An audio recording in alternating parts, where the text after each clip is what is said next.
फिर एक बार उत्तराखंड के देहरादून में हुई हिंदू साधु संतों की धर्म संसद, जमकर उगला गया मुसलमानों के खिलाफ जहर।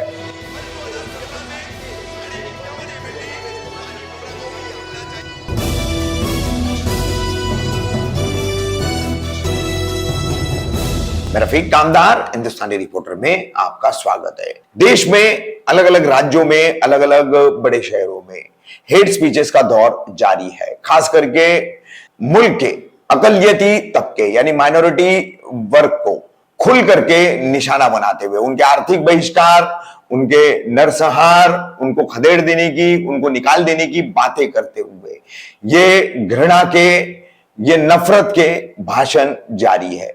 2 से 3 दिन पहले उत्तराखंड के देहरादून में ऐसी एक धर्म संसद हुई है। विभिन्न साधु संतों ने इसमें भाग लिया है। क्या कह रहे ये साधु संत, किस तरह से मुसलमानों के खिलाफ जहर उगला जा रहा है, कैसे उन्हें निशाना बनाया जा रहा है।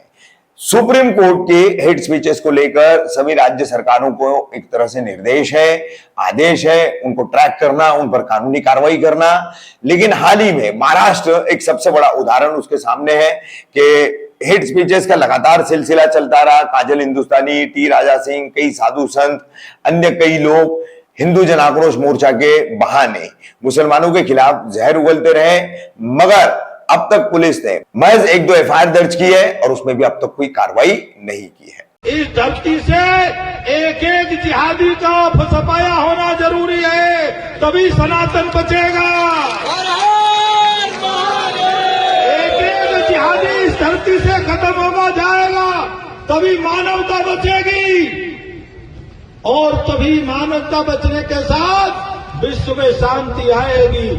मैं शासन प्रशासन को कहूंगा, आप इतना तुष्टीकरण मत करो कि इस सृष्टि पर भोले बाबा को त्रिशूल उठाना पड़े और इस पृथ्वी पर प्रलय की स्थिति हो जाए। ये भारत भूमि सनातनियों की है और ये भारत भूमि पर सनातन ही रहना चाहिए। थोड़ी सी भूमि उनको मिल गई, वो सारी भूमि पे कब्जा कर लेते हैं। कई वो बाजार बना लेते हैं, कई वो मस्जिद बना लेते हैं, थोड़ा सा आश्रय मिल जाता है। और ये थोड़ा सा आश्रय, ये समझ लो आपके लिए कैंसर की बीमारी पैदा हो गई।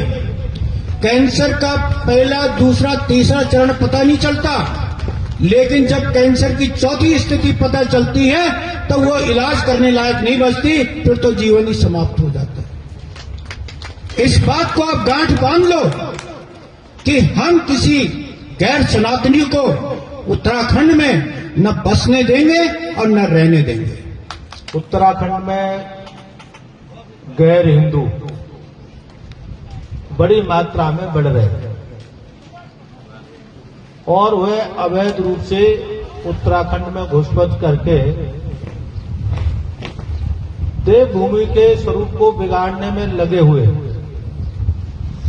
तो हमारा ये कहना है कि उत्तराखंड में जो लोग काम करने के नाम पर बाहर से आते हैं, उनको निश्चित समय का गैर हिंदुओं को, जो गैर हिंदू आते हैं उनको निश्चित समय का पास दिया जाए और जो लोग अवैध रूप से यहां रह रहे हैं और उनकी छानबीन की जाए और अगर वो अवैध रूप से रहते हैं तो उन्हें उत्तराखंड से बाहर किया जाए। और अगर सरकार नहीं करती है तो ये फिर काम आप लोगों को करना पड़ेगा। इसकी तैयारी आपको आज से करनी होगी। इन लोगों से किसी भी प्रकार का संपर्क मत रखिए, किसी भी प्रकार का व्यवहार मत रखिए।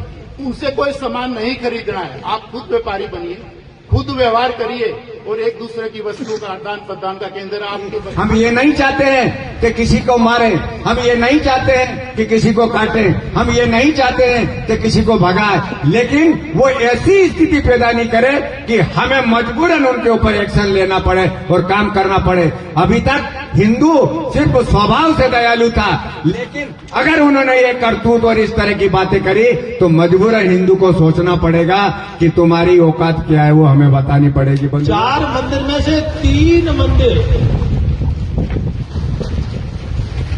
जिहादियों ने कब्जा करने की योजना बना ली है और उन 3 मंदिरों को ध्वस्त करने के लिए, कब्जा करने के लिए उनके घेरे को बनाया हुआ है। वहां जिहादियों ने अड्डे जमा लिए। ये धर्म संसद की संकल्प सभा है और इस संकल्प सभा में आप सबने संकल्प लिया है कि केवल जौनसार से नहीं, पूरे देवभूमि उत्तराखंड से एक एक जिहादी को बाहर करेंगे, इस अभियान में लगेंगे।